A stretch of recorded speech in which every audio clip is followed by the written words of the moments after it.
पेंच व्याघ्र प्रकल्पांतर्गत येणाऱ्या चोरबाहुली वन परिक्षेत्रात जागतिक हत्ती दिन उत्साहात साजरा करण्यात आला। यावेळी वन परिक्षेत्रातील भीमा आणि सुब्रमण्यम या दोन हत्तींची विधिवत पूजा करून केक कापण्यात आला।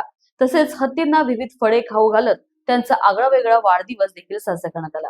हत्तींची दैनंदिन देखभाल आणि निगा राखणाऱ्या महावंतांचा यावेळी विशेष सत्कार करण्यात आला। वन्यजीव आणि मानव यांच्यातील सहअस्तित्वाचा संदेश देणारा हा उपक्रम उपस्थितांसाठी विशेष आकर्षण ठरलाय। दरम्यान मानव वन्यजीव संघर्ष कमी करण्याच्या दृष्टीनं वन विभागानं शेतकऱ्यांना सोलर झटका मशीनचे वाटप केले। वन्य प्राण्यांपासून शेतीचे संरक्षण करण्यासाठी 21 मार्च रोजी जागतिक वन दिनाच्या निमित्तानं 14 शेतकऱ्यांना सोलर झटका मशीन देण्यात आली होती। उर्वरित शेतकऱ्यांना आजच्या कार्यक्रमात मशीनचे वितरण करण्यात आले। यावेळी एकूण 20 सोलर झटका मशीन शेतकऱ्यांना वितरित करण्यात आल्या। या उपक्रमामुळे एका बाजूला वन्यजीवांचं संरक्षण तर दुसऱ्या बाजूला शेतकऱ्यांच्या शेतीचं नुकसान रोखण्याचा प्रयत्न करण्यात आला। वन्यजीवांच्या आरोग्य, उपचार आणि पुनर्वसनात महत्त्वपूर्ण योगदान देणारे WRTC गोरेवाडा येथील पशुवैद्यकीय अधिकारी डॉक्टर सुजित कोलंगत आणि डॉक्टर मयूर पावशे यांचाही सविशेष सत्कार करण्यात आला। कार्यक्रमाला पेंच व्याघ्र प्रकल्पाचे उपसंचालक अक्षय गजबिये, सहाय्यक वन संरक्षक प्रकाश अवधूतवार, चोरबाहुली वन परिक्षेत्र अधिकारी जयेश तायडे यांच्यासह वन कर्मचारी, महावत, जिप्सी चालक, गाईड, ग्रामस्थ आणि मान्यवर उपस्थित होते। वन्यजीवांचे संरक्षण आणि शेतकऱ्यांचे हित यांचा समतोल साधत मानव वन्यजीव संघर्ष कमी करण्यासाठी वन विभागाकडून सुरू असलेले प्रयत्न निश्चितच महत्त्वाचे ठरत आहेत। भीमा आणि सुब्रमण्यम हे 23 नोव्हेंबर 2023 मध्ये आपल्याकडे आलेले आहेत।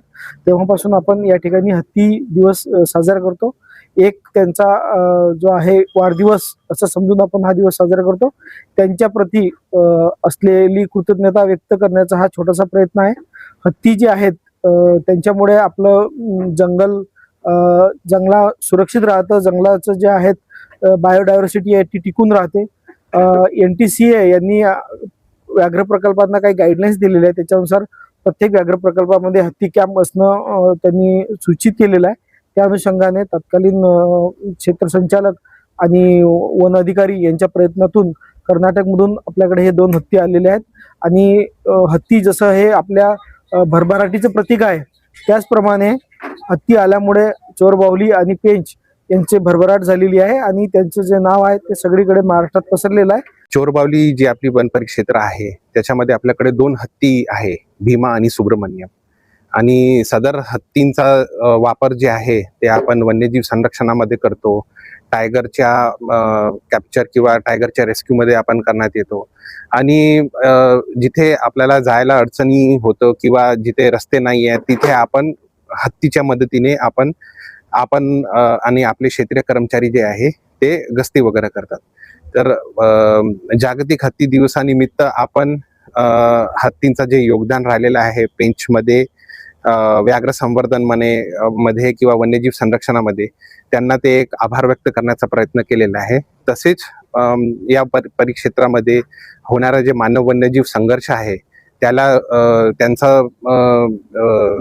जे दुष्परिणाम आहे त्याला कमी करायला आपण काही लाभार्थ्यांना सोलार झटका मशीन आपण देण्यात आलेला आहे। आणि आपल्याला नेहमी सहकार्य करणाऱ्या जे पशुवैद्यकीय अधिकारी आहेत WRTC चे डॉक्टर मयूर पावशे आणि डॉक्टर सुजित कोलंगत त्यांनी दिलेला सहकार्याबद्दल एक आम्ही त्यांना आभार प्रकट करण्यात आलेला आहे। न्यूज एक्सप्रेस करिता रामटेक प्रतिनिधी पंकज चौधरी यांची रिपोर्ट।